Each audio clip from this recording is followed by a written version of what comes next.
I went sneaker shopping on the north side of Chicago, more specifically the Wicker Park area, to see what kind of sneakers I could find for good deals. There are so many cool stores that we're going to hit up today and a lot of great finds, so make sure you watch the video all the way through. First store I decided to hit up was Round 2, as they always have something dope as soon as the doors open, and I got here super early so I wanted to see what new releases they had. And honestly, nothing too crazy, but these Alma Manier Jordan 1s were really nice. They also had a couple of other pairs that we've seen in previous videos as well. Now, I really only buy shoes from Round 2 that are used because their newer pairs tend to be pretty marked up, and I won't lie, this time around they really didn't have much that was catching my eye except these Air Pennies that are set to release again. I believe these are an older release, but I really like the way the shoe looks and I think it's a super dope piece of history.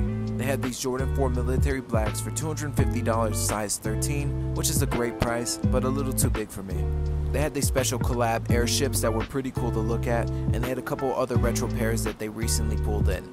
Next up was Buffalo Exchange, and they always have something dope here for a good price. Starting off, they had these Jordan 1 Royals in the mid-top silhouette. Not the biggest fan of these, but they're pretty cool to see anyways. And then they had these Yeezys. I'm really sorry guys, I don't know much about Yeezy names or colorways, but I do recognize these. And I believe they are real, but you never know at the thrift, so I decided not to buy them. These old school Adidas runners are definitely in trend right now, and I think they're super dope. They also had these Dunks behind the counter in size 12, which is my size, but honestly not worth the cop. They had a couple other weird Jordan 1s, and they had the dark Marinas, which are actually a pretty nice colorway.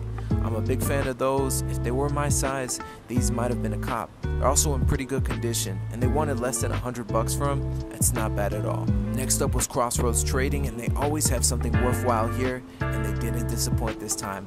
This Nike Dunk Low SB is a collaboration with Supreme, and it features that jewel swoosh, and I think they go for around $300 online. Now, there's no way to verify authenticity here, but for $65, for someone who is that size, it is well worth the risk. I tried to do some legit checking myself, and from everything I saw, they seem to check out as real. But personally, it's not my size, and I'm not willing to take the risk. Next up was Adidas, and right off the bat they had some brand new Sambas that were really nice and premium looking and feeling. They had these crazy Adidas sneakers, and then they had the Sean Witherspoon collab that I actually think are pretty fire. Then they had the Bad Bunny CL Response. Now, I've been eyeing the shoe for the longest, but I finally decided to cop them, so a video will be coming out very soon. Thank you guys.